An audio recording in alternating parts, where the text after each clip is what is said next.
pues nada, seguimos adelante con la jornada y si os parece pasamos a la mesa cuarta que, bueno, como siempre decimos, intentamos que esta jornada sea muy práctica y desde luego creo que sin duda este es un claro ejemplo junto con lo que ya llevamos a lo largo de la mañana.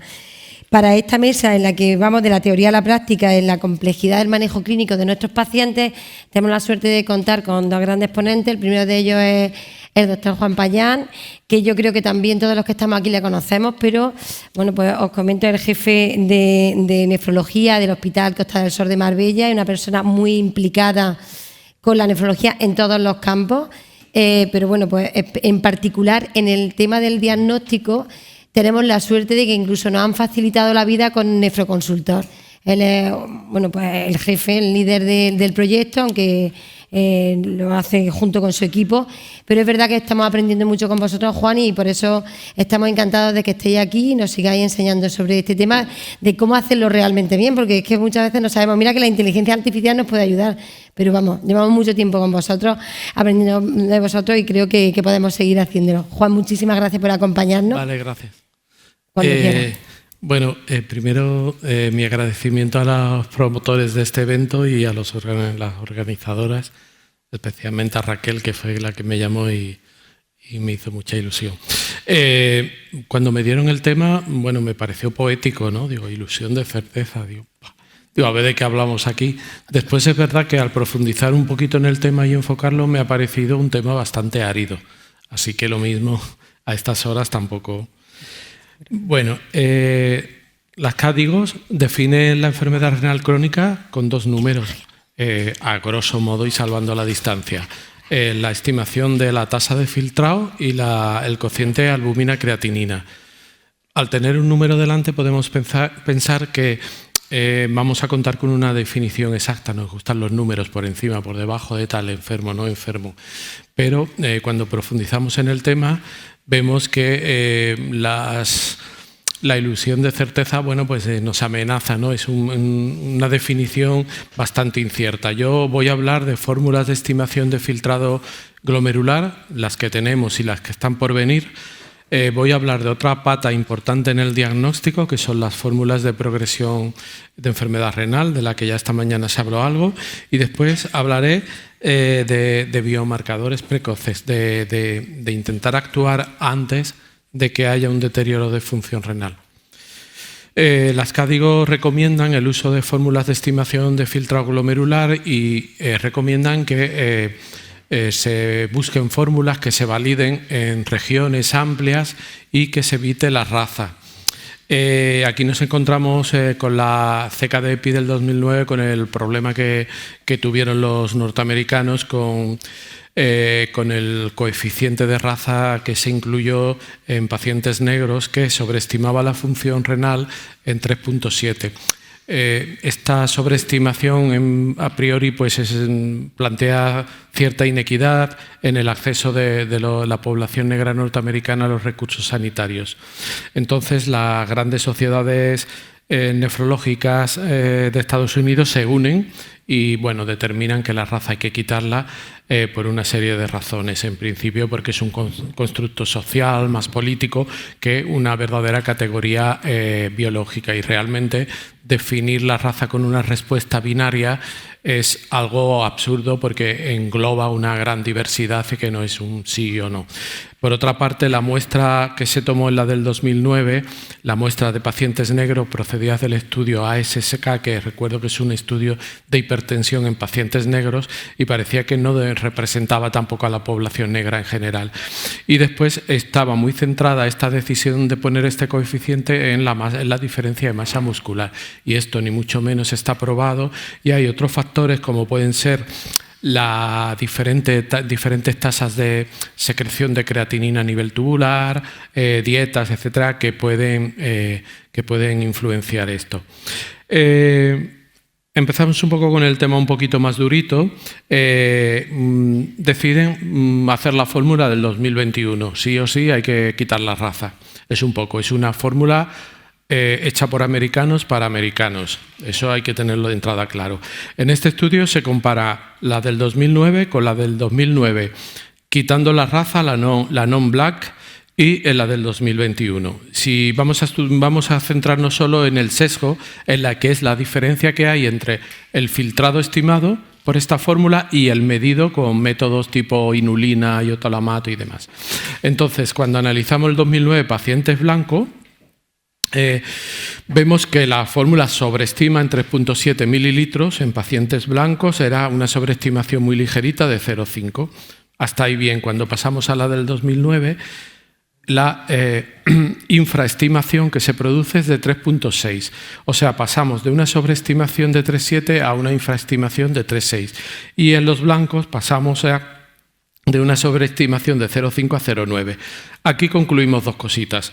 En primer lugar, si nos fijamos en los blancos de un lado y de otro, o los no negros, mejor dicho, vemos que nosotros, que tenemos una población mayoritariamente blanca, ¿no?, en Europa, no ganamos nada pasándonos al 2021.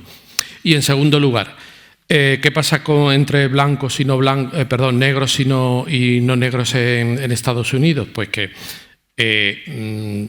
la diferencia entre el medido y el estimado es de 3,6 en los dos, más o menos, pero en sentido contrario.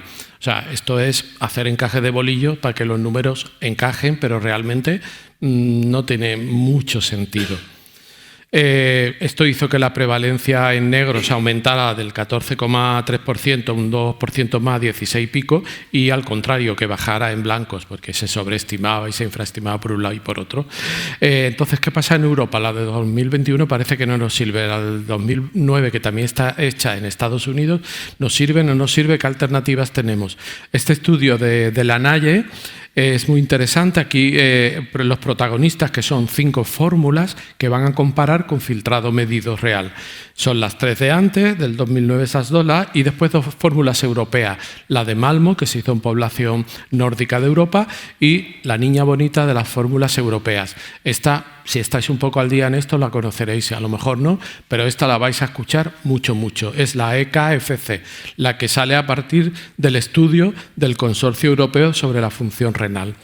¿Quién y cómo? Bueno, la N es una N de casi 19.000, es un retrospectivo que coge población del EKFC, que era una población mayoritariamente blanca, una corte de París incluyendo blancos y otra población de casi 1.000 de negros estos europeos, una población de Brasil de 100, que no sé a cuento de qué viene, y después una población africana de casi 500 negros de la zona de Congo y de Costa de Marfil. Y bueno, y ahí es lo que analizan: creatinina, filtrado, sexo, tal. Herramientas, que vamos a ver aquí: el sesgo, que es la diferencia entre la medida y la estimada; precisión, por el rango intercuartílico. Esto es como cuántas medidas están alrededor, ¿no?, de la diana, y si la diferencia entre ellas es pequeña o son grandes las diferencias y estamos muy dispersos. Y después la exactitud por el P30, que no es más que lo que se pide es que el 75-85% esté dentro de una variación de 30 puntos arriba, 30 puntos alrededor del filtrado medido. Creo que he apagado, ¿no? Sí. Entonces, esto es lo que nos encontramos cuando analizamos la población blanca con una N enorme. 2009, infraestima 3, 2021, infraestima 6, y la EKFC, perfecta. Sobreestima 0,3, nada. Tiene además tiene el rango intercuartílico de 15, que es aceptable, que es muy buena precisión, y un 86% de P30, o sea que además es exacta. Pero la otra cara de la moneda la tenemos cuando analizamos los pacientes negros, esta corte parisina, ¿no?, que teníamos de casi 1.000 pacientes. Bueno, vemos que la fórmula de KFC pues se nos va de marra, ¿no? Hay una sobreestimación de 6,3. Pero aquí viene para mí la gran ventaja de la EKFC. La EKFC introduce un factor que es el factor Q. Imaginaros, cogemos toda la población de España, le medimos la mediana de creatinina a los que tienen 40 años para abajo, hombres, y determinamos cuál es esa mediana. después mujeres, después gente más mayor. O sea, quiero decir, el factor Q es específico para un grupo poblacional. Entonces, ¿qué ocurre con estos? Bueno, esto es un ejemplo. ¿Qué ocurre con esta población negra que salía tan mal parada con la EKFC? Pues de pasar de una sobreestimación con la EKFC estándar, cuando aplicamos el factor Q, vemos que de una manera sorprendente y estupenda, pues sobreestima 0,9 ni 1 llega, o sea que es perfecta. Y esto se acompaña de un P30 alrededor de 80 y pico % y también de una precisión alta alrededor de 15. Esto hace que la Federación Europea de Medicina de Laboratorio se pronuncie al respecto, apoyado por la Europea de Nefro, y en este artículo que también firma de la Naye nos dice que se recomienda la CKD-EPI del 2009 frente a la del 2021 en Europa, donde hay una población mayoritariamente blanca y donde el factor raza no aplica, y entonces la de 2021 no nos vale para nada, que la EKFC podría ser, al aplicar Q específicos poblacionales, una ecuación de mayor rendimiento global para Europa porque combina un bajo sesgo y una alta precisión y una alta exactitud. Y bueno, y apunta también que cuando tengamos una cistatina C baratita para determinar y que esté estandarizada, pues intentar aplicarla, ¿vale? Porque la 2021, cuando se hace con cistatina C, que también se hizo en ese New England que conté antes, pues salía mejor parada y así vienen las guías.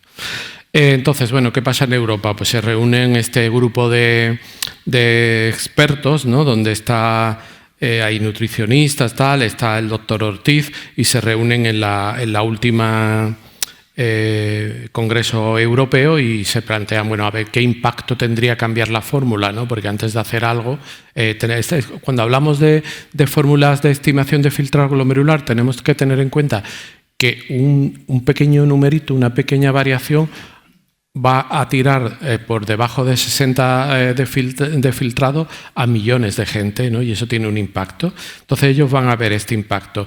Y me parece interesante poner este estudio que son autores de la Fundación Jiménez Díaz. Este estudio está hecho en población de la Fundación, que son un área de 450.000 habitantes. Cogen analíticas de función renal de un año con 216.000 muestras. Joder. Y entonces les aparece este dato que inquieta un poquito, que es que con la CKD-EPI del 2009 tenían una prevalencia de enfermedad renal 9,6 y cuando aplican la EKFC le sale 13,3. Esto cuando se aplica a mayores de 65 años a la población más envejecida, pues esta prevalencia aumenta casi al 36, o sea que 1 de cada 3 van a tener enfermedad renal crónica. Esto es un huevo de enfermedad renal crónica. Si vemos cómo se comporta la línea verde, que es la 2009, vemos que desde que uno tiene 18 años va decreciendo y cruza el punto de 60 en torno a los 90 años. Si uno ve la línea roja, esta es la EKFC, hasta los 45 años constante. Esto tiene una gran ventaja y es que es una fórmula que se puede aplicar desde los 2 años de vida hasta la senectud. O sea, las fórmulas pediátricas desaparecerían con la EKFC. Y su punto de inflexión a los 45 años, donde empieza a descender y a separarse peligrosamente de la línea verde y a aumentar la prevalencia de enfermedad renal crónica. El punto de corte de 60 se produciría, fijaros, casi una década antes, a los 80 años. Teniendo en cuenta la sobrevida actual, pues vamos a tener muchos enfermos mayores. Este embudo de pacientes que a la puerta del hospital pues es lo que nos asusta un poco. Datos importantes de este estudio, pues un incremento bruto, diríamos, de enfermedad renal crónica de un 40%. O sea, si ahora tenemos 10 pacientes con enfermedad renal crónica, si ponemos la fórmula, mañana tenemos 14. Un dato para mí muy relevante, el 75% de estos nuevos diagnósticos, o sea, pasos de G1, G2 a G3, eran pacientes muy mayores y con indicadores de bajo riesgo. Esto te plantea la pregunta que nos hacemos todos. ¿Estamos diagnosticando envejecimiento, enfermedad? Pero por otra parte, había un grupo pequeño que pasaba de G1 a G2 a G3, o sea, que se hacían enfermos renales y que tenían proteinuria. Esto también dice, bueno, pues hemos descubierto unos pacientes con filtrado glomerular con proteinuria que por la otra fórmula no lo hubiésemos descubierto. Pero yo creo que este dato hay que tomarlo con pinzas. ¿Por qué? Porque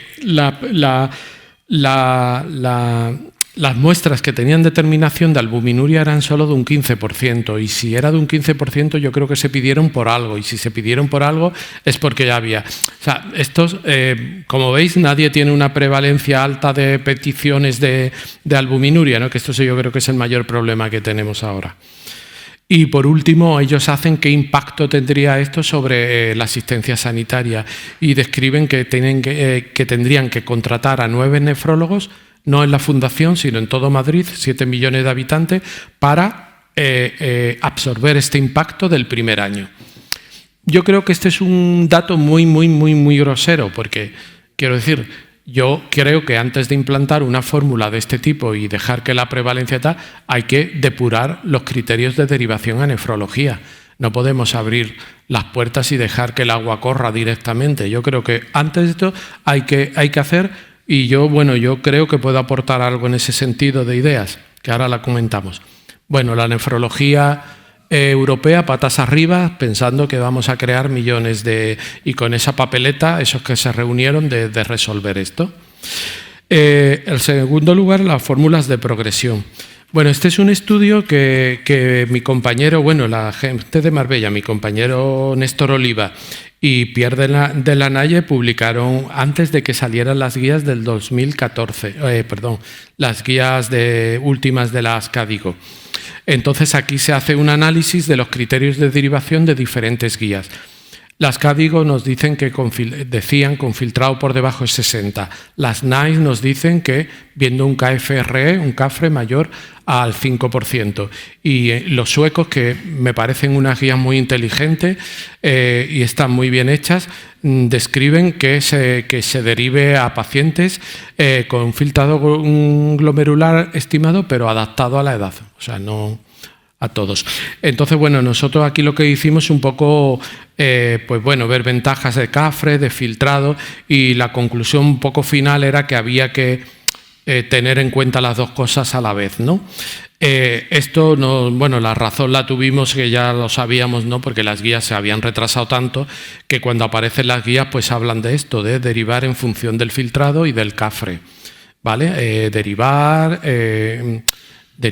para una atención interdisciplinaria o directamente para hacer el acceso o un trasplante anticipado.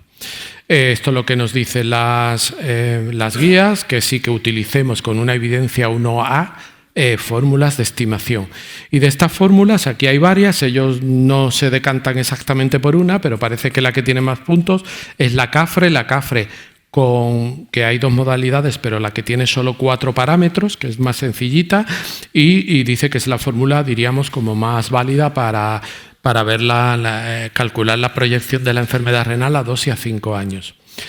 Esto lo conocéis todo, es una fórmula validada en 30 países, pide pocos datos, pide albuminuria y te estima a 2 y a 5 años. Y esta parte de la página, yo imagino que la conocéis, a mí me parece que es de un valor incalculable, ¿no? Porque esto te va a decir qué medicamento puedes poner y cómo reducirías el riesgo. En este paciente que tiene un riesgo de 2,37 a 5 años, que no sería derivable porque no es mayor a 5 a nefrología, pues si tú le añades un IECA, baja el riesgo a 1,66. Y si le añade un ISGLT2 a 1,30. O sea, a mí esto me parece que es una página súper valiosa. Y esto es un metaanálisis de Tangri. Si tú metes Tangri en el chat GPT, dice IKFR y dice solo es lo mismo. Hablar de Tangri es hablar de KFR. Es el desarrollador, es un nefrólogo canadiense, el desarrollador el que creó la fórmula del CAFRE. Entonces, Este señor hizo este metaanálisis y en diferentes circunstancias, diabetes sí, diabetes no, raza blanca, no raza negra, tal, edad mayor, y vio que la predicción de exactitud tanto a 2 como a 5 años estaba cercana al 90%. Ahora mismo es la fórmula más validada en este sentido, ¿eh? Este es un trabajo que publica mi compañero Néstor junto con Tangri y Delanaye y Glashock, pues donde se decantan por esta derivación por encima del 5% a 5 años para derivar a primaria. Se hace ver la importancia que tiene aplicar el CAEFRE porque determinaría más albuminuria. Y bueno, y viene a poner el ojo sobre el médico de atención primaria y llevarles las guías de una manera sencilla y práctica. Y habla de la implementación en las hojas de laboratorio, mediante, bueno, todos nosotros ya pusimos en el Nefrocon, ya lo comentamos esta mañana, pusimos el CAFRE ya en la última revisión, ¿vale? Este es un trabajo, lo pongo porque además es que empieza este lunes. Es un estudio piloto que está coordinado por Néstor y por Tangri desde Canadá y está patrocinado por Roche. Es un estudio piloto en enfermos, en el área sanitaria del Costa del Sol en atención primaria. Vamos durante un año, ahora se ha hecho un periodo de formación de los médicos de atención primaria. Durante 6 meses se va a testar la situación actual y posterior a esos 6 meses se va a implantar en las analíticas de laboratorio el CAFRE y seguido de la determinación se va a dar una serie de recomendaciones, si sobre derivar, no derivar, si sobre añadir un fármaco, añadir otro, ¿no? El endpoint primario de este estudio es aumentar, a ver cómo aumentamos la tasa de albuminuria y como secundario pues ver la apropiada derivación. Esto a lo mejor para dentro de 1 año y medio puede contarse algo. Y por último los biomarcadores, ¿vale? Biomarcadores precoces. Nosotros tenemos que actuar estadio G1, G2, o sea, vamos a actuar sobre la causa, no vamos a esperar que caiga el filtrado, ¿vale? Entonces estos biomarcadores que son un poco el equivalente a lo que se ha venido a llamar biopsia líquida renal.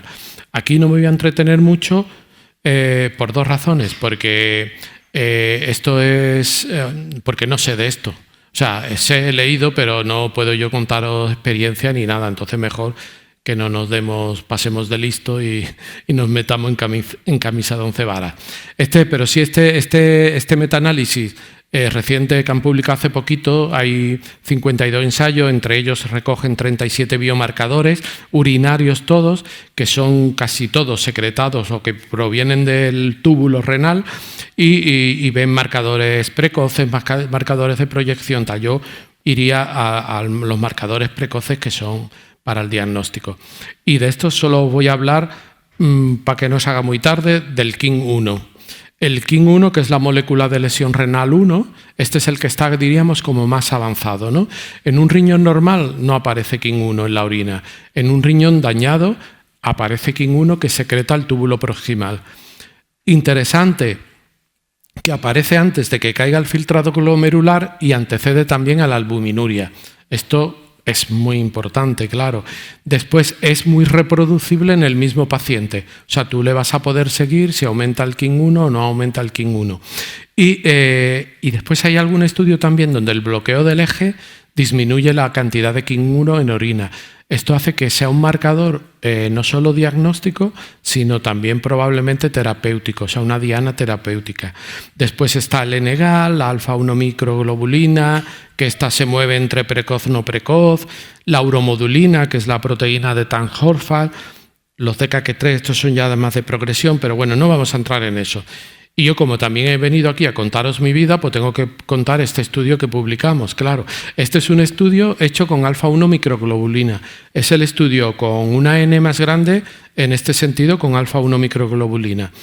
Nosotros desde hace mucho tiempo, lo publica Néstor, pero esto lo hacíamos de que la gente llegara al hospital, establecimos que el cociente, cuando un paciente tenía un cociente albumina creatinina mayor a 30, directamente de laboratorio saltaba y te medían la alfa-1 microglobulina. Entonces, bueno, teníamos datos de un montón de años. Entonces cogimos los datos de un año y analizamos. Eran pacientes con un riesgo cardiovascular alto y eran 1.100 y pico pacientes y se hizo la mediana del cociente 1 microglobulina creatinina y estaba en torno a 3. Entonces separamos los pacientes con este cociente por encima de 3 y por debajo de 3 y medimos supervivencia. Como vemos aquí, los pacientes que tienen un cociente mayor a 3 y que los pacientes tienen menor a tal tienen una mayor supervivencia, ¿vale? Los que tienen un cociente por debajo de 3, esto salió significativo y además el riesgo en los pacientes con cociente elevado pues también era de 1,67, ¿vale? ¿Qué tiene de bueno esto? Pues que la tenemos en rebaja, es un biomarcador que debe ser, vale 1,20, por eso lo hacíamos, porque vale 1,25 euros, ¿no? Entonces, bueno, pues es algo que uno se puede plantear tal. Y este es un tema que a mí siempre me ha preocupado mucho y por eso lo voy a contar aquí. La normalbuminuria, va a ver, ¿quién dijo que era igual tener 10 que 20 que 30 y que... Pues sí, pues de eso está poquito claro. Ya en el año 2002, en este Circulation, se decía que tener una albuminuria de 0 a 10 era mejor que tener de 10 a 20. Esto es un estudio con 40.000 y pico pacientes y es un estudio de mortalidad y sale significativo. O sea, que no es lo mismo no tener albuminuria que tenerla.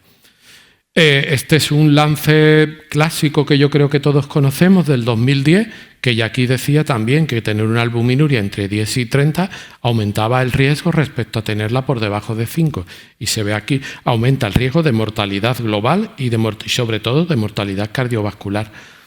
Y este metaanálisis, que es muy reciente, establece albuminuria normal por debajo de 5, albuminuria normal intermedia entre 5 y 10 y albuminuria normal alta entre 10 y 30.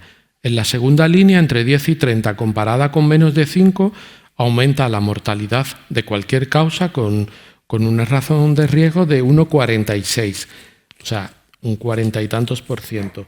Después, cuando comparamos eso, pero a nivel de mortalidad cardiovascular, vemos que se dobla el riesgo. Con una albuminuria entre 5 y 10, o sea, alta pero intermedia, normal pero intermedia, pues también aumenta, aunque menos, la mortalidad global y también aumenta la mortalidad cardiovascular. Entonces, el papel de la normalbuminuria como una variable continua de riesgo vascular yo creo que debe ser algo replanteable. Es verdad que no hay estudios prospectivos de tratamiento, intervenciones a este nivel ni tal, pero yo creo que ahí hay un camino abierto de cosas que determinamos todos los días y que podemos actuar, ¿vale? ¿Qué pasa en el futuro? Bueno, pues aquí hay un Nature de ingeniería que me llamó un poquito la atención y digo tal...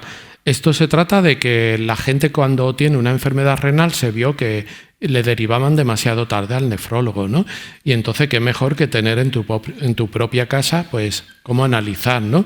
Entonces, si os fijáis aquí, esto tiene. ¿Dónde está el...?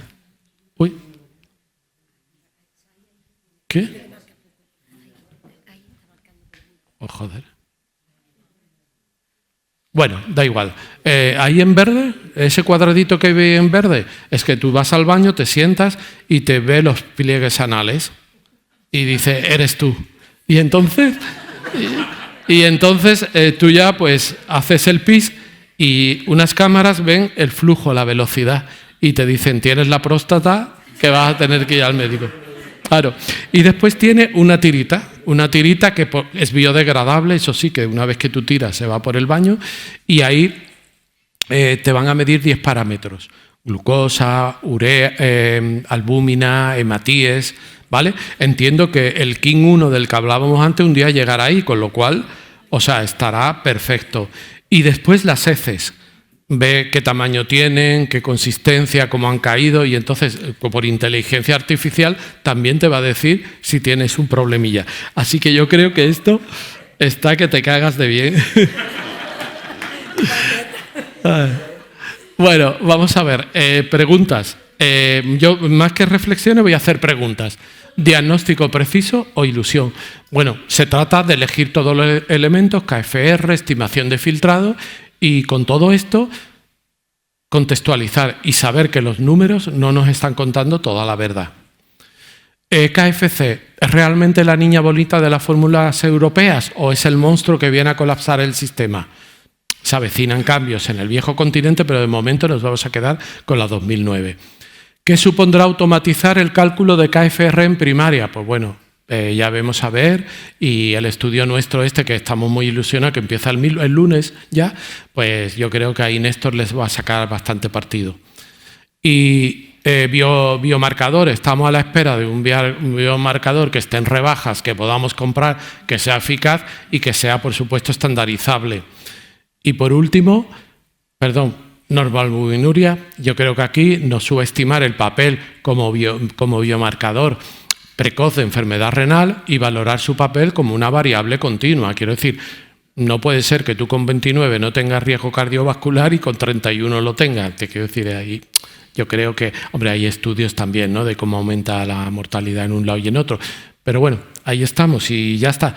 Entonces, nosotros somos de los pocos privilegiados que estamos estrenando hospital, ¿vale?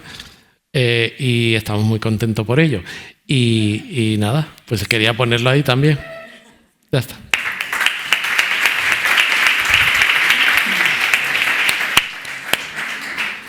Muchas gracias, Juan. A ti. Estupendo, siempre nos deja ahí con un gusanillo. Y la siguiente ponente es nuestra compañera en la organización de este evento, Lola Martínez. Ella es nefróloga, encargada de diálisis de la unidad de diálisis en el Hospital Regional de Málaga. Ha sido presidenta de la Sociedad Andaluza de Hipertensión, muy interesada siempre en el tema cardiovascular también. Numerosas publicaciones, numerosas participación en grupos de trabajo, docente. ¿Qué más puedo contar? Ya está. Una joya.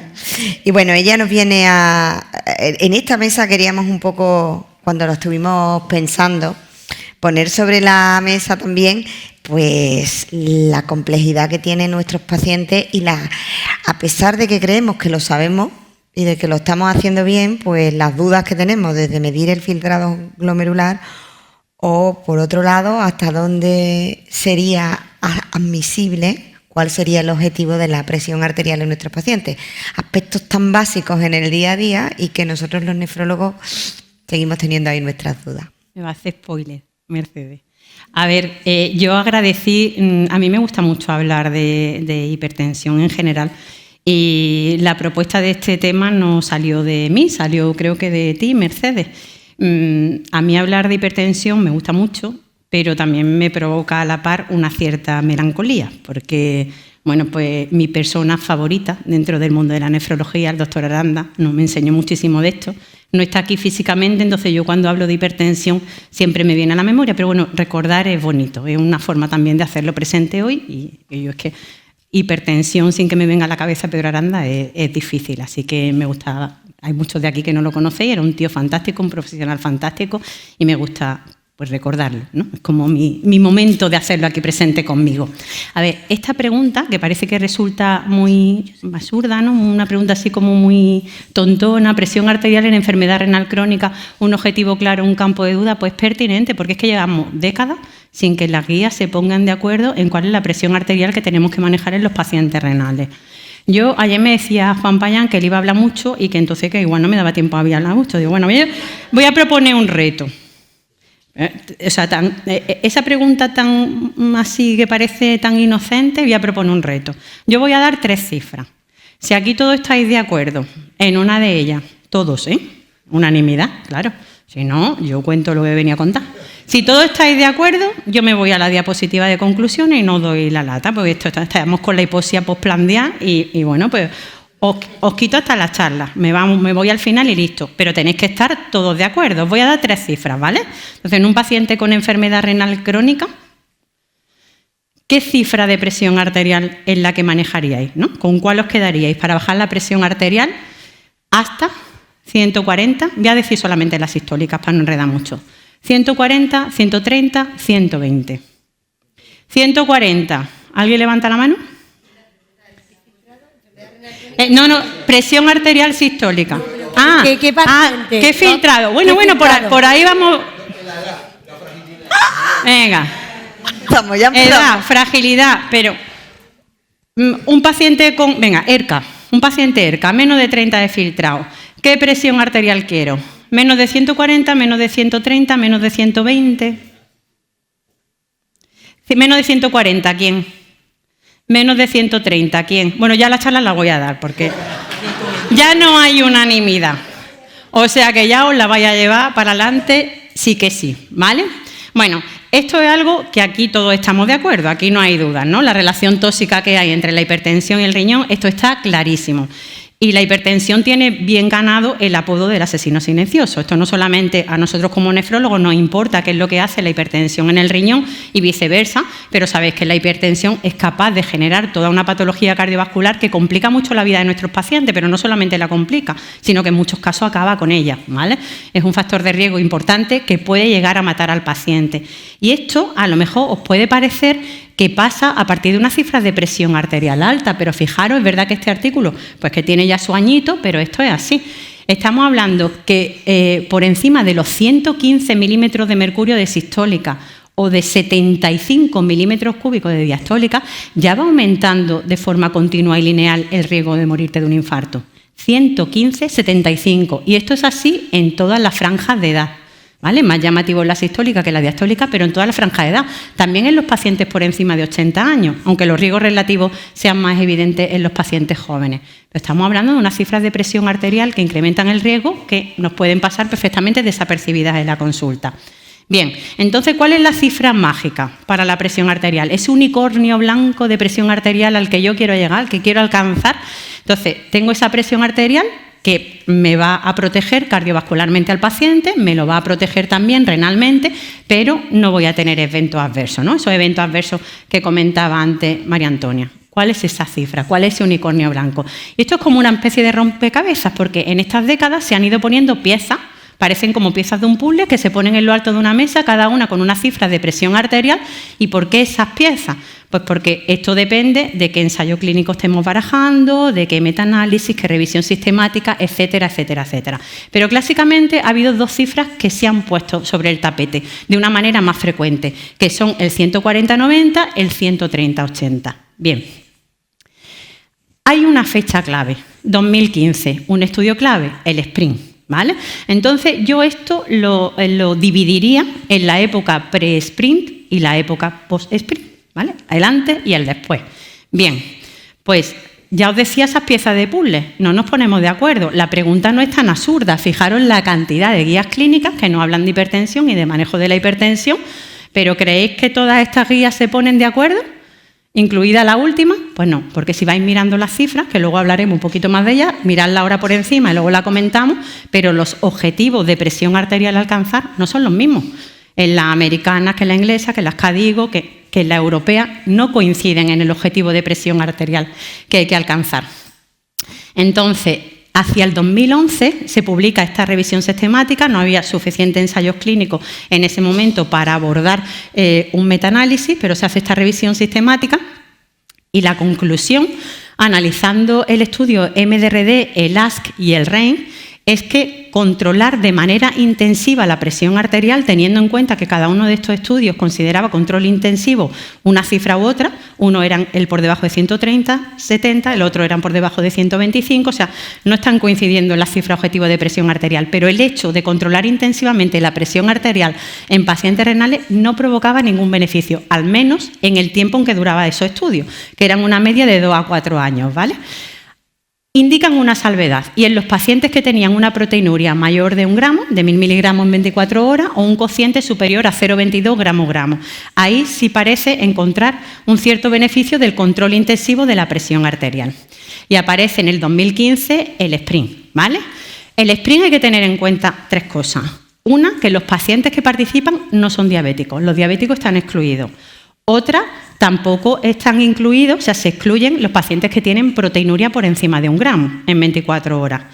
Y excluyen también los pacientes que tienen enfermedad renal crónica avanzada. Entonces, cuando nosotros queremos considerar los resultados del SPRINT y su aplicabilidad a los pacientes con enfermedad renal, ahí quizás no están bien representados los pacientes que vosotros y yo tenemos en la consulta, ¿vale? Entonces, el SPRINT aleatorizaba a los pacientes hacia por debajo de 120 de sistólica o el control estándar de la presión arterial que se consideraba por debajo de 140. Y con el SPRINT sí se vio que el control intensivo de la presión arterial mejoraba los eventos cardiovasculares mayores, incluso la muerte, en aquellos pacientes que tú bajabas la presión arterial por debajo de 120. El coste a pagar, como ellos le dicen, pues episodios de lesiones renales agudas o en aquellos pacientes que partían una función renal normal, deterioraba la función renal. Pero vienen a justificarlo como el efecto hemodinámico que producen los IECA, los ARA2, los ISGLT2, es yo bajo la presión arterial, tengo el coste de que el riñón tiene una lesión aguda o un cierto daño crónico, pero eso luego a la larga se va a mantener mejor. Es como justifican ellos lo que ocurre en el riñón. Vale, entonces ya no estamos hablando del 130, estamos hablando incluso por debajo del 130, 120 o menos de 140. Bueno, no sé si os acordáis que os he dicho que el MDRD, el ASC y el REIN no encontraban beneficios de bajar mucho la presión arterial en los pacientes renales, pero eso era en el tiempo que duraba el estudio. Sin embargo, hacen un análisis post-hoc, un estudio a más largo plazo, un seguimiento a prácticamente 10 años y ahora nos encontramos la sorpresa que en cuanto a la progresión de la enfermedad renal o la muerte, sobre todo el MDRD sí encuentra un beneficio de bajar de manera intensiva la presión arterial. Entonces igual es cuestión de tiempo. Igual, si analizamos los datos en el momento del ensayo clínico no encontramos esos beneficios, pero si mantengo la presión arterial baja durante más tiempo y sigo al paciente más tiempo, esos beneficios sí pudieran ser perceptibles. Pero ahora aparece otro metaanálisis en el 2017, esto es un poco árido, pero vamos, lo que os comento es que en este metaanálisis en pacientes con enfermedad renal, para ver qué sucede con los eventos renales, si hay progresión de la enfermedad renal, si acaban en diálisis, si hay muerte renal, vuelven a decir lo mismo que decían el MDRD y el ASC al principio, que no hay beneficio de bajar de manera excesiva la presión arterial en los pacientes renales. Entonces, ¿qué hago? ¿Me quedo con cifras más controladas de presión arterial, menos de 130, menos de 125, menos de 120, todavía no sé cuál, o me quedo con el control estándar de la presión arterial? Pues que a veces, claro, cuando tú te pones a mirar un estudio u otro, una revisión sistemática, parece que estamos comparando un poco como he puesto ahí manzanas con naranjas, porque es que los estudios ni se hacen todo igual, ni incluyen un seguimiento igual. Estamos hablando de que el MDRD y el ASC a corto plazo decían que no había beneficio, a largo plazo sí, los otros están hechos a corto plazo, es decir, diferencias metodológicas, no están contando con las mismas cifras de presión arterial uno y otro, no están incluyendo pacientes con los mismos riesgos. SPRINT, de hecho, no incluyó pacientes diabéticos y sabéis que un paciente diabético no tiene los mismos riesgos vasculares que uno que no lo sea, y la duración del seguimiento. Entonces, claro, pues esto ha sido el motivo, como decía, de que las distintas guías no se pongan de acuerdo. ¿Qué es lo que pasa? Fijaros, por ejemplo, cómo las guías americanas han sido quizá un poquito las más conservadoras. Voy a empezar por aquí. Las CADIGO en el 2021 se vienen arriba. Dice, uy, el SPRINT que bien por debajo de 120. Pues vamos a recomendar que los pacientes tengan la presión arterial controlada por debajo de 120. Las guías europeas más conservadoras, mira, no. Entre 140 y 130 vayamos al lío. Y luego llegan las americanas y dice, bueno, pues yo un poquito menos conservador que la europea y tampoco tan temerario como las CADIGO. Vale, pero es que los señores que hacen estas guías, esta, tienen la misma información sobre la mesa, ¿no? Digo yo, ¿no? Ellos tienen los mismos estudios sobre la mesa, porque unos recomiendan una cosa y otros recomiendan otra, ¿no? Bueno, pues como todo en la vida. Esto hay quien ve el vaso medio lleno y hay quien lo ve medio vacío. Entonces, pues las guías, por ejemplo, americanas o las CADIGO prefieren centrarse en los beneficios que producen y no tanto en el coste que eso pueda tener, y a lo mejor pues las guías europeas, que son más conservadoras, dicen, cuidado, porque a mí no me conviene pagar ese coste, ese peaje. Y uno de esos costes es el miedo a la curva en J, que supongo que sabéis lo que es, ¿no? Que hay cifras de presión arterial, conforme la presión arterial está alta, aumenta el riesgo de eventos cardiovasculares, pero si tú bajas demasiado la presión arterial, sobre todo la sistólica, pues vuelve a tener más riesgo de eventos cardiovasculares. Esto es lo que se llama curva en J. ¿Qué justifican las guías que son más, no temerarias, pero sí más valientes a la hora de proponer cifras más bajas de presión arterial? Pues lo que justifican es que entre 120 y 110 no da como para que este riego aumente tanto, pero estas son las curvas, ¿vale? Bueno, entonces se trata de ver el vaso medio lleno, medio vacío. Y luego una pregunta que nos tenemos que hacer a la hora de aconsejar hasta qué cifra bajar la presión arterial es si todos los enfermos con enfermedad renal crónica son iguales, lo habéis dicho. Pero ¿quién? El que está en ERCA, el frágil, ¿son todos los enfermos con enfermedad renal crónica iguales? ¿No lo son? Claramente no lo son. Entonces, ¿qué enfermo se puede beneficiar? He hecho ya el spoiler de a lo mejor bajar un poquito más la presión arterial. Antes dije en el MDRD y en el AS que no había beneficio, salvo si se notaba cierto beneficio en los pacientes que tenían proteinuria por encima de 1000 miligramos o cociente proteína-creatinina por encima de 0,22. Entonces, hay una pista crucial para ver el perfil de paciente renal en el que a lo mejor te tienes que empeñar en bajar un poquito más la presión arterial y el que tiene proteinuria. Y esto, que no sé si llegaréis a verlo, pero bueno, estos son los resultados del MDRD y del AS en cuanto a la proteinuria, efectivamente, lo que os decía. Estos estudios los que dicen que el beneficio de bajar más la presión arterial de una manera más intensiva se da en aquellos pacientes que tienen proteinuria, ¿vale? Y que por el contrario, los que no la tienen se benefician más de un control habitual de la presión arterial. Sería ese clásico menos de 140/90. Pero fijaros aquí en el REIN 2, la proteinuria la tenía como criterio de inclusión. O sea, los pacientes del REIN 2 son pacientes proteinúricos y, sin embargo, en el REIN 2 no se ve beneficio a nivel de protección renal si tú intensificabas demasiado el control de la presión arterial con respecto a un control estándar. Y este tenía la proteinuria incluida dentro de los criterios de inclusión. Entonces, aunque la proteinuria parece ser una pieza clave en todo este puzzle, es un dogma. O sea, a todos los pacientes que tienen proteinuria yo tengo que bajarle la presión arterial por debajo de 120/70, pues yo diría que no. Primero, porque la mayoría de los estudios que hay con proteinuria son subgrupos de otros estudios. Muchos de ellos análisis post-hoc. Hay distintas maneras de medir la proteinuria. Unos los miden de una manera, otros de otra, utilizan distintos puntos de corte. ¿Que nos puede guiar en la práctica clínica? Sí. Sabemos que quizá ese perfil de pacientes se beneficia más, pero no puede ser un dogma. Habrá que tener en cuenta otra serie de cosas. Bien, y otra cuestión. ¿Importa más llegar a la cifra objetivo de presión arterial que de dónde parto y a dónde voy? ¿Creéis que es igual? Pues mira, este es el análisis del estudio From J, que es un estudio japonés. Los rojos son los que están con la presión arterial despendonada en todo momento. Entonces, ¿esto qué les pasa? Pues que tienen más riesgo de eventos renales. Los azulitos, muy bien. Estos son los que tienen la presión arterial controlada en todo momento. Muy bien, son los que menos riesgo tienen de eventos renales, ¿vale? Estoy con la sistólica porque, como veréis, los cambios con la sistólica hacen más evidente el desarrollo de eventos renales. Ahora nos vamos a los naranjas. Los naranjas los catalogan como fallo tardío. ¿Fallo tardío qué quiere decir? Pues estos son pacientes que empezaban con una presión arterial normal y de repente la presión arterial a lo largo de los meses va elevándose. Y luego están los conseguidores tardíos, que son los que empezaban con una presión arterial alta y a lo largo de los meses se van controlando. Pues fijaros, más o menos el riesgo es similar. El riesgo de eventos renales en los conseguidores tardíos y en los que fallan tardíamente, los que fracasan tardíamente en el control de la tensión arterial, es muy parecido. Entonces, ¿esto a qué está apuntando? Aunque no se trata solamente de llegar a una cifra de presión arterial objetivo, es que esto parece que es muy importante. Es la estabilidad en el control de la presión arterial. Y esta es de las cosas más difíciles y de los retos más difíciles que tenemos nosotros con nuestros pacientes. Te viene a la consulta y te dice que ese día le medís la presión arterial en la consulta o te la trae él y la tiene en 119/75 y no tiene síntomas, está estupendo. Pero si luego en casa realmente está haciendo picos de subida de presión arterial, ¿vale? Entonces, estabilidad en el control de la tensión.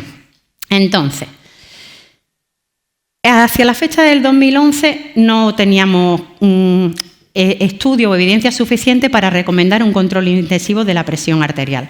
Pero en 2025 salen las nuevas guías americanas de hipertensión y entonces ya parece que van más a favor del sprint y del control de la presión arterial más intensivo. Entonces, recomiendan, igual que la de 2017, que la presión objetivo sea por debajo de 130, pero fijaros, fomenta que siempre que se pueda, ¿vale?, la presión arterial la vayamos bajando hacia el 120. Y esto es con un grado de evidencia clase 1, nivel A. Vale. Esta guía, la ACC de 2025, catalogan como hipertensión cifras de presión arterial por encima de 130. Y una cosa importante es que animan a tratar la presión arterial en base al riesgo. Y ese riesgo de que surjan eventos cardiovasculares se debe calcular con la calculadora Prevent. Vale. ¿A los pacientes renales creéis que necesitáis meterlo en la calculadora Prevent? Un paciente con menos de 60 y con albuminuria, ¿qué riesgo va a dar? Como poco. Riesgo alto. Vale. Pues, ¿qué te dice la ACC? Antes, clásicamente, sabía que te recomendaban las medidas higiénico-dietéticas que pasaran 3-6 meses y que después de 3-6 meses, si tú no conseguías presión arterial objetivo, entonces tratara farmacológicamente. Aquí nos dice que no hueveemos, ¿vale? La guía ACC nos dice que en un paciente de alto riesgo, si tiene la presión arterial alta, por encima de 130, deberíamos empezar a tratarlo. ¿Vale? No esperar esos 3-6 meses de rigor, como hacíamos antes, pues recomendado por otras guías. Bien, y luego esto, para mí es la diapositiva más importante de todas las charlas. Yo no sé si de lo que he dicho habéis enterado de algo, pero de esto sí quiero que me enteréis. Mira, esto es una verdad como un templo. Esta me la cedió mi amiga Dorita Martín, y es que lo dijo Norman Kaplan, pero es que es para mí una verdad como un templo. La medida de la presión arterial es probablemente el procedimiento clínico de mayor importancia que se realiza, ¿no?, en una consulta en la clínica, y el que se hace, no sé cuál es la traducción del LOPIS, pero yo voy a decir de la manera más guarruna. O sea, vamos a ver, yo he visto cosas y vosotros también la habéis visto. Manguitos de presión arterial aquí, manguitos de presión arterial aquí, manguitos de presión arterial yo no sé dónde, por encima de la ropa, un jersey gordo. Lo habéis visto, ¿no? O sea, pacientes en planta que lo despiertas con el manguito puesto y ya le están midiendo la presión arterial. ¿Es o no es así? Eso es así. Nos falta ponerle el manguito alrededor de la cabeza. Manguitos anchos para brazos chicos, manguitos chicos para brazos anchos. Vamos a ver, es que tú estás tomando decisiones clínicas en función a la presión arterial que estás midiendo. Y si la mides mal, ¿qué estamos haciendo? Por eso me da igual si os habéis enterado de algo de antes o no, pero cuando veáis una medida de presión arterial en la consulta por enfermería, auxiliares, vosotros mismos mal hecha, fuera, ¿vale? Porque ¿cómo creéis que el sprint medía la presión arterial? Eso es muy importante. En el sprint se recomienda medida de presión arterial por debajo de 120/70, que parece mucho, pero ¿cómo hacía el sprint esas medidas?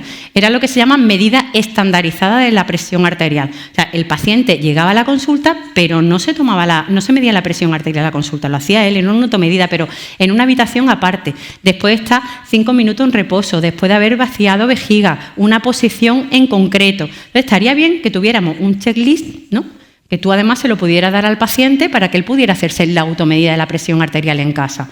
Pero no vale de nada la presión arterial que cuando el paciente se te sienta delante tú le tomas en la consulta. No vale de nada.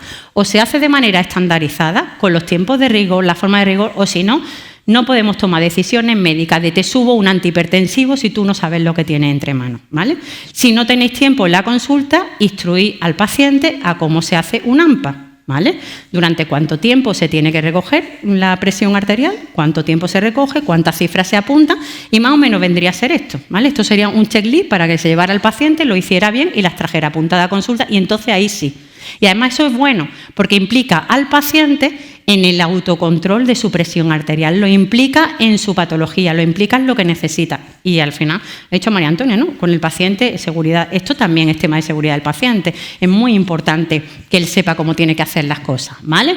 Entonces, nos vamos a quedar con el menos de 130/80, lo que nos han dicho las guías ACC ahora, calentita, del 2025. Bien, pero esto es el depende que decíais antes, ¿no? Depende, es que no hay una cifra, me da igual lo que diga la ACC del 2025, porque tampoco lo dice de manera taxativa, pero es que esto como la canción, ¿de qué depende? Pues de según cómo se mire todo depende.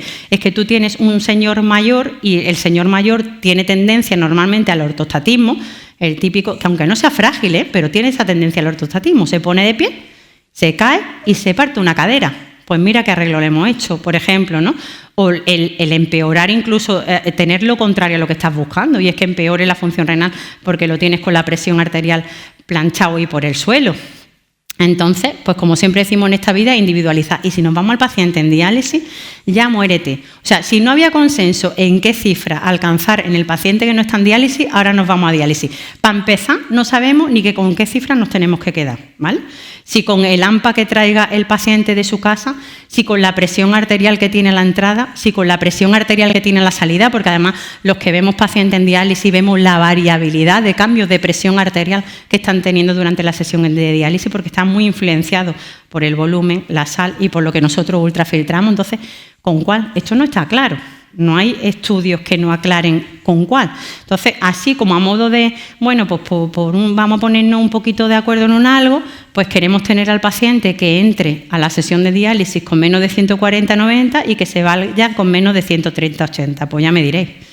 En lo que transcurre en una sesión de diálisis, si esto es así. Pero bueno, que estas cifras que estoy diciendo es que tampoco están bien validadas por ningún estudio ni ningún ensayo clínico, que esto es, pues, bueno, pues una cifra que nos parece razonable y que ahí la hemos lanzado, pero no hay estudios robustos, ¿vale? Ni tampoco sobre fármacos para estos pacientes. Bueno, trasplante. Esta se me había olvidado, porque claro... Y luego me he acordado que estaba mi jefa por aquí que ya se ha ido. Digo, como no ponga yo algo de la hipertensión en el trasplante, vamos, el lunes la tengo. No sé si conocéis este documento de consenso que salió publicado en la revista de cardiología, tiene como su documento espejo. Este es el manejo de la patología cardiovascular en el trasplantado renal y está el inverso, el manejo de la patología renal en el trasplantado cardíaco, ¿vale? Entonces, bueno, pues en este documento de consenso, ellos, respecto a la presión arterial, lo que dicen es que en un paciente que recién se trasplanta, porque hay que empezar a tratarlo cuando la presión arterial sube por encima de 160 de sistólica o de 100 de diastólica, y lograr cifras inferiores, fijaros que son más conservadores, menos de 140 o, si tolera, menos de 130/80. No se han atrevido con el 120/70 si tolera y el estándar 130/80. ¿En qué se basan? Pues probablemente las cifras se parecen más, no lo terminan de especificar bien, pero desde luego las cifras se parecen más a esa guía, ¿vale? Entonces, estilo de vida, que a lo mejor pensáis que no es importante. Bueno, sabéis que es importante, si sois médicos, ¿cómo no lo vais a saber?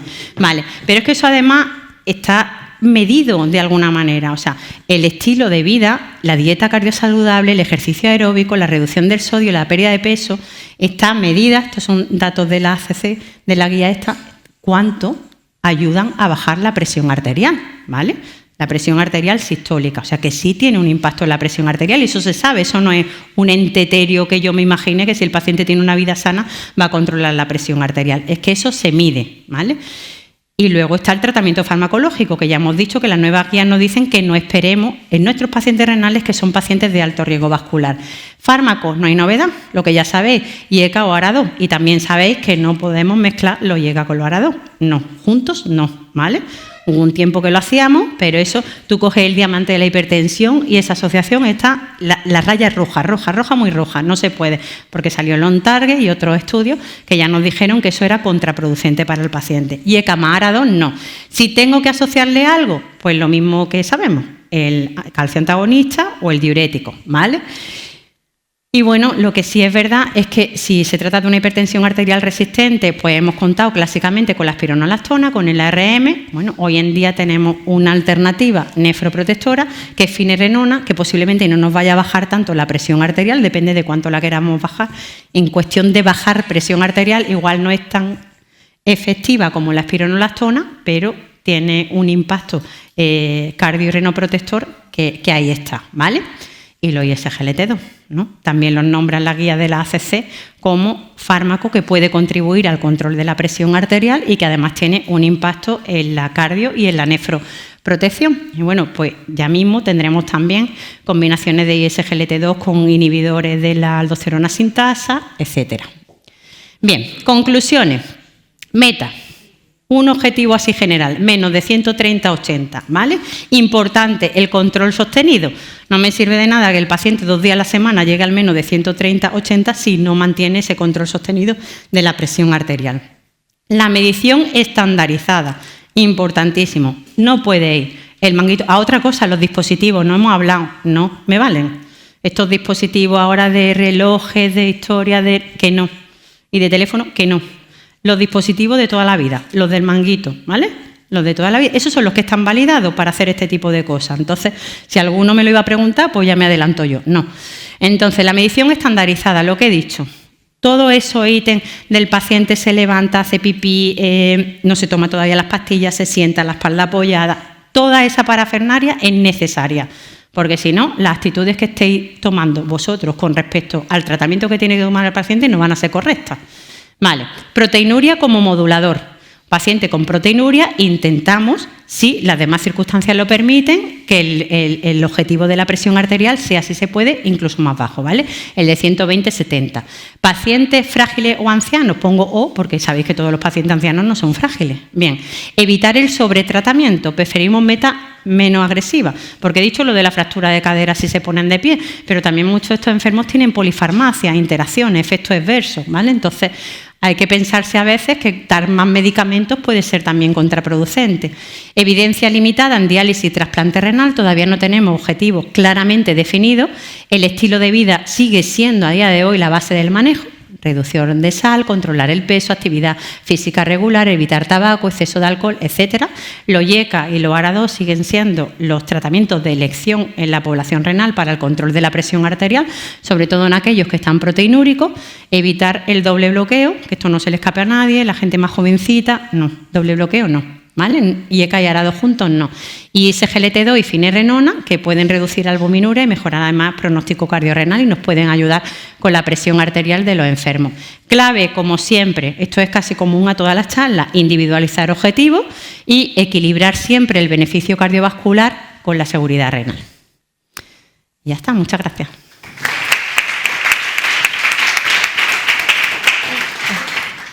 Muy bien, muchas gracias a los dos, como siempre, un placer escucharos. Juan nos acompaña y no sé si hay preguntas en la sala para alguna de las dos interesantes charlas, que yo creo que son muy prácticas, ¿no? Además han lanzado mensajes muy claros, tanto en cifra de presión como qué hay que hacer con la función renal y o sea, mensajes claros, directos y para el día a día, bueno, menos lo de los marcadores de daño renal en estadios iniciales, que son los biomarcadores, que ojalá que nos llegue uno barato. De todas formas, la alfa 1 está bien, ¿no?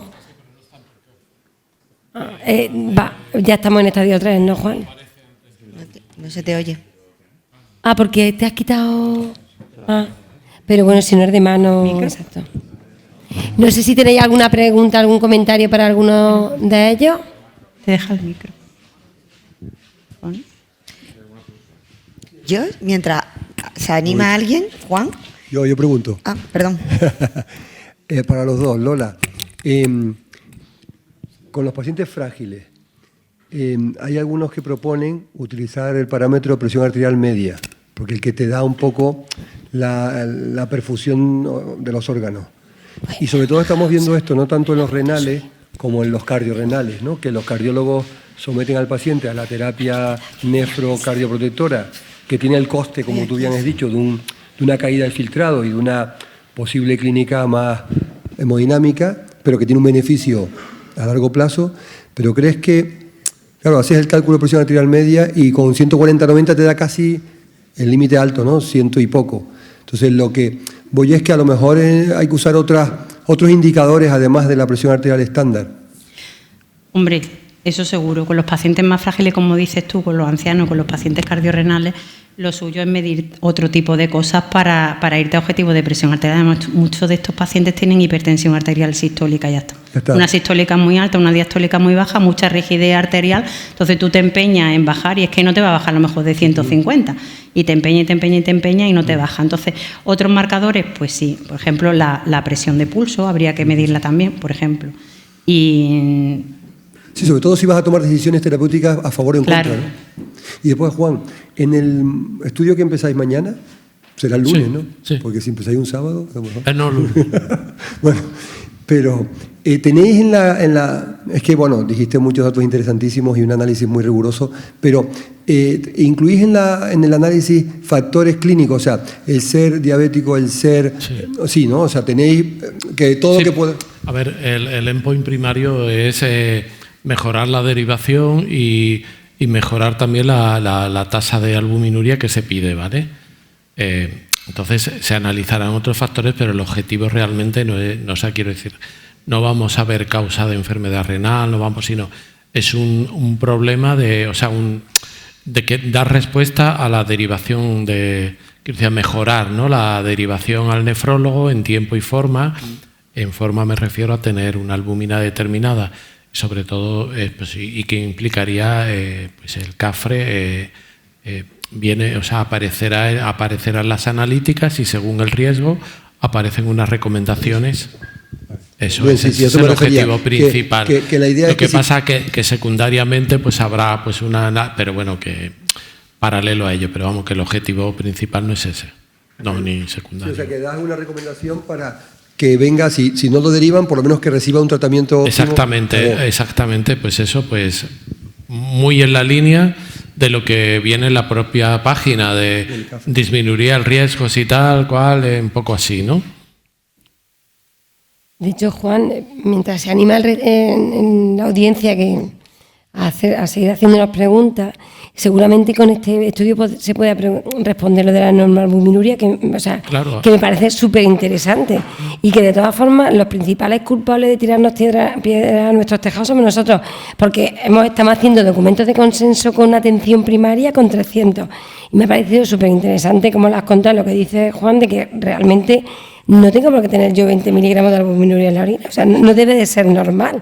Sí. Ya me debe de estar marcando algo. Sí, verdad que no podemos verlo a todos, pero que quizás hemos sido muy... No hay estudios de intervención, pero claro, precisamente por eso, porque hemos asumido que es normal, creo yo.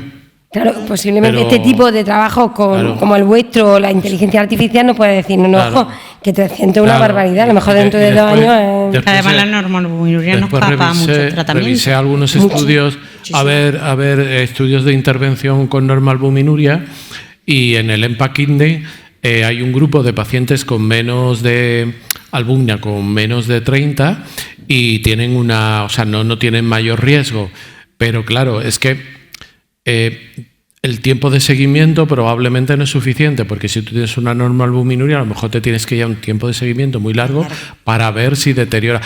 Pero lo que está claro es que la albuminuria viene para quedarse. Si tú tienes 20, tienes 20 y eso no va a desaparecer, sino que lo normal es que tenga mañana 30 y después 40 si no hacen nada. Y no va, entiendo que actuar ahí como biomarcador precoz, que lo tenemos en las narices. Habrá que ver, ¿no?, si actuar vale para algo, que no está... Que es muy interesante, que vuestro trabajo seguramente ayuda a responder a eso, y además actuando precozmente ni siquiera tienen que venir al nefrólogo, o sea, con esas recomendaciones que estáis hablando, claro, que se le mandan a primaria y que a lo mejor pues... Claro, eso es lo que comentaba, que el estudio de la fundación de KFC, claro, pues es apabullante el número de gente que se le viene encima, pero claro, eso sí te lo derivan mal, pero si tú haces una criba previa y tal...